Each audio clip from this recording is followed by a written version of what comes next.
Yeah, good morning. My name's Rodney Dillon. I'm the Aboriginal Advisor to Amnesty International, and the work we're doing at the moment, we're doing work about kids in custody. We're also supporting families where there's been deaths in custody as well. And we've just been talking to the families at Yuendemu about the outcome, the coroner's outcome, and its recommendations. And it's a pretty harsh case. And the amount of stuff that the coroner's found that probably Aboriginal people have known for many years. I think the racism that's been in the police, and it's bigger than racism, it's hatred.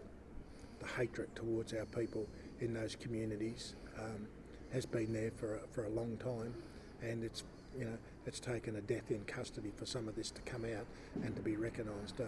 And it's a very sad time for their families. The families to feel so trod down by police. The boy, when he had him on the ground, saying sorry sir, it's like going back to South Africa and apartheid. So I think that we've got a long way to go. I think that I don't think the Northern Territory Government is equipped to handle this. I think this is going to have to be done by the Commonwealth Government. There's going to have to be more standards put in place for the police to reach. Until we can do that, the hatred, not just by Zachary Ralph, but by the other people in the police force, the way they talk about Aboriginal people, that hatred, and why them people are not sacked. Why are these people left in this job when they're treating our people this badly? The Northern Territory Police need a clean out of its hierarchy and its culture towards Aboriginal people. That's what I think that needs to be done, coming out of these recommendations from the coroner. And calls to action for the federal government. What can they do now? The federal government fund the state government and the territories. So the federal government has got to put things in place to make sure that this never happens again. And we know it's already happened again. Only 3 weeks ago, Kumanjayi Walker, he was killed at Coles. Now, why was a kid with NDIS support that he didn't have, why was he killed? We've got to ask those questions. What system are they working under that kills our people?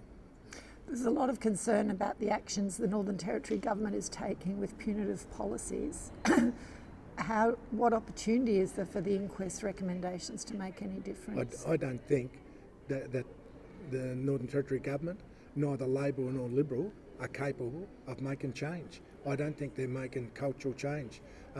The Chief Commissioner, Mr Murphy, who was there, who was actually trying to make change, who went out to these communities and apologised, was actually sacked because of his behaviour towards doing that.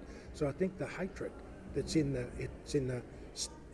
Northern Territory Government towards our people, and some of those people in there are ex-policemen themselves. So we've got a long way to go, and I don't think that government's capable of making change. I think if we have a look at the hatred towards crime that they got themselves elected on, I think it's a very clear indication that this government's got an awful hate for Aboriginal people.